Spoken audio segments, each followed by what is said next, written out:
Good afternoon, and thank you for the invitation. It's always a pleasure to visit Tallinn. And I think it is very good to exchange ideas both ways about the developments and the alcohol policies, their consequences, and what we can learn from them, so that not everyone always have to invent the wheel again. So I start from the wider context. You may have seen this picture already, perhaps today. These are new figures from the global burden of disease calculations. And so why are we interested in alcohol? You all know, at least at this point, that there's a great burden to our societies from too much drinking. And globally in 2016, almost 100 million disability-adjusted life years were due to drinking. And it was the seventh leading risk factor for both deaths and disability-adjusted life years globally, more so in Europe, and in the population under 50 years, alcohol use was actually the leading risk factor, even globally. And this is just a close-up from Europe, and you can see that Estonia also is on the red. So what does the World Health Organization say about measures to reduce this harm? Finally, in 2010, the World Health Organization, the member states, came together and made the global strategy to reduce the harmful use of alcohol. And there they laid out 10 different strategies.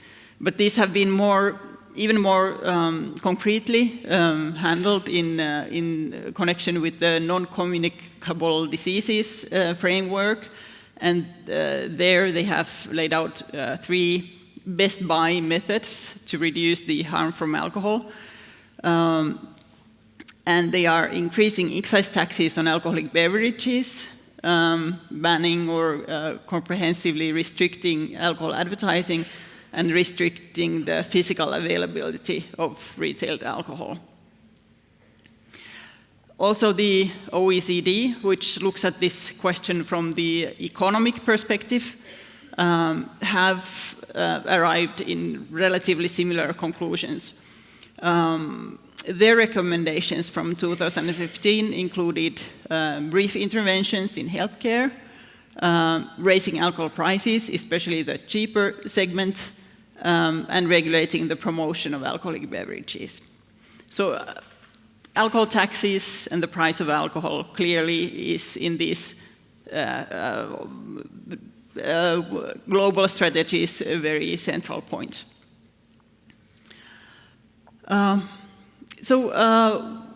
What do we know on the basis of research about the impacts of prices or alcohol taxes?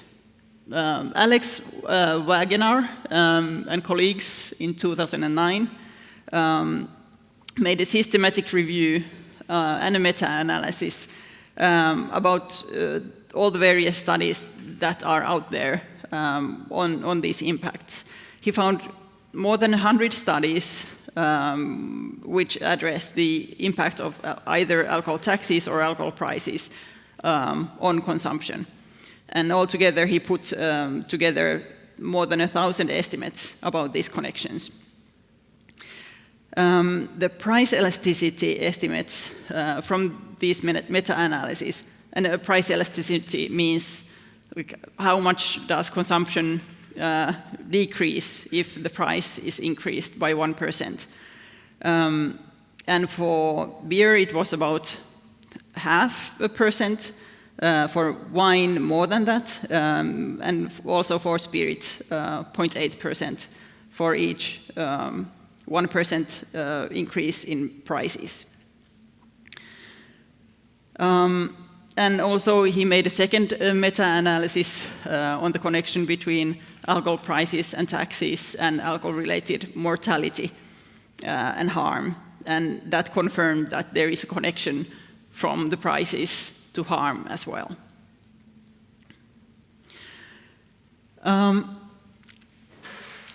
Of course, as you are acutely aware of, there is a complication to this, and that is the travelers' imports. Because in these studies, it is often assumed that when alcohol taxes are increased, then also the prices that people pay will increase, and that reduces consumption and harms. But when cheaper alcohol can be bought across the border, the equation gets more complicated. However, even if alcohol is cheaper in Estonia than in Finland or in Latvia than in Estonia, that is of course not the whole equation there either, because you have to pay for gas or boat tickets or some other means of transportation, and also the time is an issue. So even when borders leak, it's likely that the tax increase will increase even the effective price of alcohol, though to a smaller extent than if borders were closed. This issue about travelers' imports is by no means only specific to Finland and Estonia and Latvia.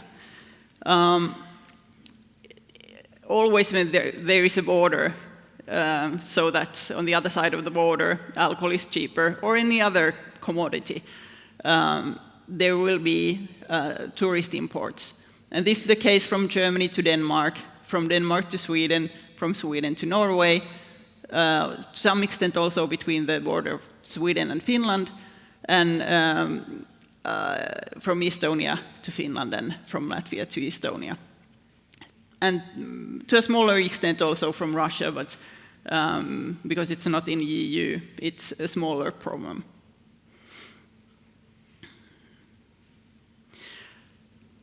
I was asked to share the experiences of what happened in Finland in 2004. Between 1995 and 2004, so from Finland, when Finland joined EU to 2004, we still had our old import quotas, relatively strict quotas for how much tourists can bring alcohol back home. But these quotas were ended in 2004 in January. And then we moved to the system that for personal use we can bring unlimited amounts of alcohol. And that was not a problem until Estonia joined the EU in May. And so Finland suddenly had a close-by southern neighbor which had clearly cheaper alcohol. And this we of course knew beforehand. So in March, the Finnish government decided that in March they cut the alcohol taxes quite remarkably in order to combat the rising imports from Estonia. So they cut the alcohol excise taxes by 1/3 on the average. Sweden, on the other hand, also faced the same situation because they had increased their import quotas gradually, but the final abolishment of the import quotas also took place in Sweden in 2004, and they faced the imports from Denmark, where alcohol is clearly cheaper. So what happened in Finland? This is 2004, and when the alcohol taxes were cut, and you can see that total per capita consumption jumped, And the same happened to alcohol-related mortality, which is here for the working-aged people. So this was really dramatic. Then what has happened after 2008? There has been 5 tax increases, although also an economic downturn, and they work hand in hand. But those two things combined have had a dramatic effect on our alcohol consumption and the mortality. So this has been a really good development for us.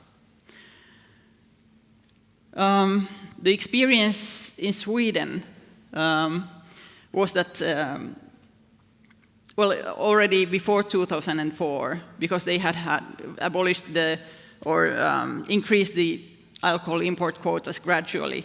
In southern Sweden, a very big part of all alcohol consumed was brought from Denmark. But in 2004, when the quotas were abolished, per capita consumption did not increase at all, nor did mortality.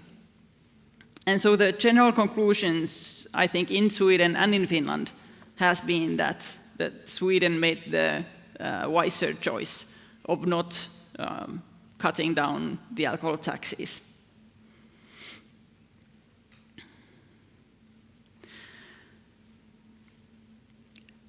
Especially now before we had a new alcohol law that came into force in 2018, and it was preceded by a very long discussion and debate between the public health side and the alcohol industry especially. And the alcohol industry argument has always been, with regard to the law and also the alcohol taxes, that they say that it's a disastrous policy, that alcohol taxes are way too high, and they claim that it's bad for the Finnish economy as well. And this was their line, this was their picture. They said that every time alcohol taxes have been increased, it only increases the imports from Estonia. And this is official figures, so this is not wrong in that sense, but it's not the whole picture. First of all, they present liters of beverages, which is dominated by beer. So they combined spirits and beer, but it's the liters of beer, of course, which dominate this figure. And the beer imports have indeed increased. But this is the kind of like the big picture. Here is the travelers' imports in 100% alcohol.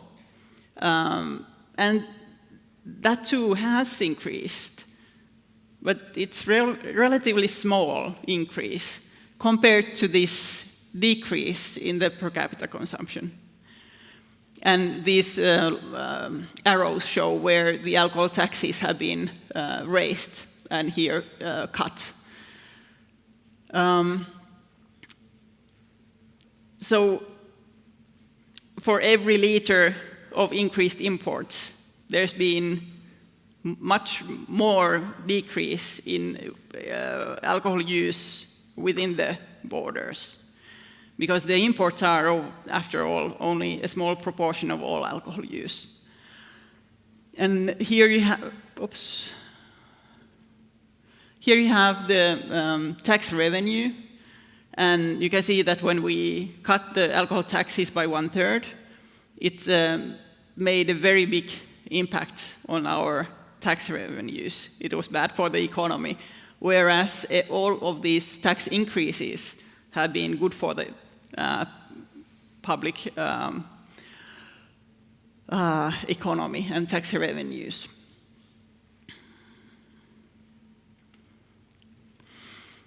And I think I still have a bit of time. I was also asked to say something about the recent changes in Finnish alcohol policy. And as I mentioned, there was a new Alcohol Act that came into force at the beginning of this year. And it was just only decided before the Christmas break, so the impacts are only gradually, or it took months for the impacts to, or even the selections to pick up with the decisions. The main changes about sales in grocery stores were that the maximum alcohol limit was raised from 4.7% to 5.5%, which may sound marginal, but because almost all of the beer in Finland was consumed in mid-strength, below 4.7%, so potentially, if that all was raised to stronger beer, more than 5%, that would have an impact on public health. Also, pre-mixed spirits-based drinks, or long drinks as we call them in Finland, were entered in or allowed to be sold in grocery stores. There were also other changes, but they considered, especially the, there was less red tape for licensed premises to operate. And they are not expected to have a great impact on consumption or public health. But when we think about, when we compare the 2018 consumption figure and the 2017 consumption figure, it doesn't necessarily tell us the impact of the law, because also other things impact the consumption in 2018. So, for example, there has been this long-term decrease in trend, which is partly due to the 5 alcohol tax increases and the bad economic times that we have had. But anyway, it has been a downward trend. And as they also increased alcohol taxes by 10% at the beginning of the year, one could have expected that the downward trend would continue. On the other hand, though, there was also an exceptional heat wave in the summer, which normally has some impact on alcohol consumption, increasing it a bit. But anyway, if we have the same consumption figure in 2018 than in 2017, it doesn't still mean that there was no impact of the law. We will have to make some more in-depth time series analysis to find out what effect the taxes had and what effect the heat wave had and what effect the law possibly may have had. But so far, what we have observed is that if we look at the figures from January to August, that the registered sales have increased 1% compared to the decrease in trend that we would have expected. For beer, there has been a slight movement towards stronger beer, but not as much as we predicted beforehand. And the retail sales of all types of long drinks, when we put them together, has increased quite dramatically. But if this change will turn out to be less than expected, one crucial question to ask is that, did the prices change as expected? For example, the store federation had a prediction that the prices would drop by 40%. But what has happened is that for ordinary lager beer, the prices have gone down about 6%. Or if we take into account that in alcohol stores, the alcohol taxes raised the prices a few percent, then the price difference is perhaps about 10% or less. So there has, at least not yet, been as much price competition as what we expected. But whether that will pick up and happen in the future, or whether the stronger beer will forever be a more expensive beer, we don't know yet. If it will be a more expensive beer, that's good for the public health.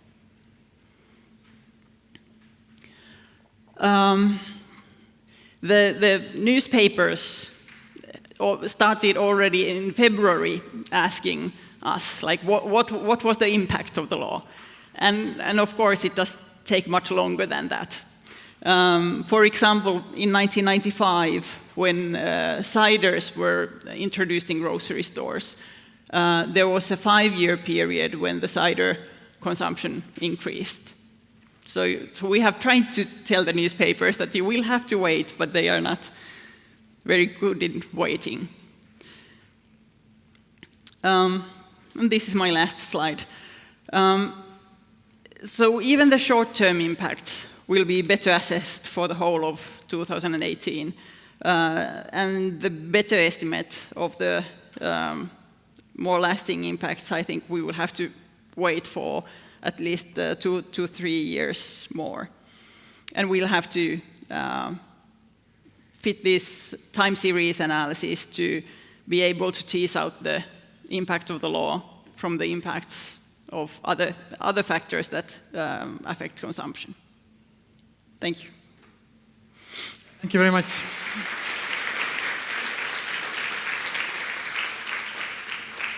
Well, the previous presentation was about the current situation in Estonia, and that we have here some hesitations about tax rates and border trade. Now we just heard about the Finland's experience.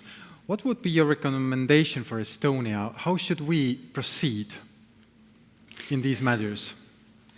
With regard to pressure to... with regard to tax rates, for example. I think in both our countries there is high pressure, especially from the alcohol industry, to not go on with this policy of rather high alcohol taxes. And it's understandable. There's huge profit interest for them. And for the alcohol industry, it would be good to have lower taxes. But I think for public health, we have to try to fight back on that, and rather to try to have pressure towards Latvia to join this good cause of improving public health by raising taxes. It would help in Latvia, but it would also help in both Estonia and Finland. Mm-hmm. Kas on kellelgi mõni repliik või küsimus veel nüüd enne lõunapausi vahetult? Kui mitte, we don't have any questions or comments, so thank you very much. Thank you.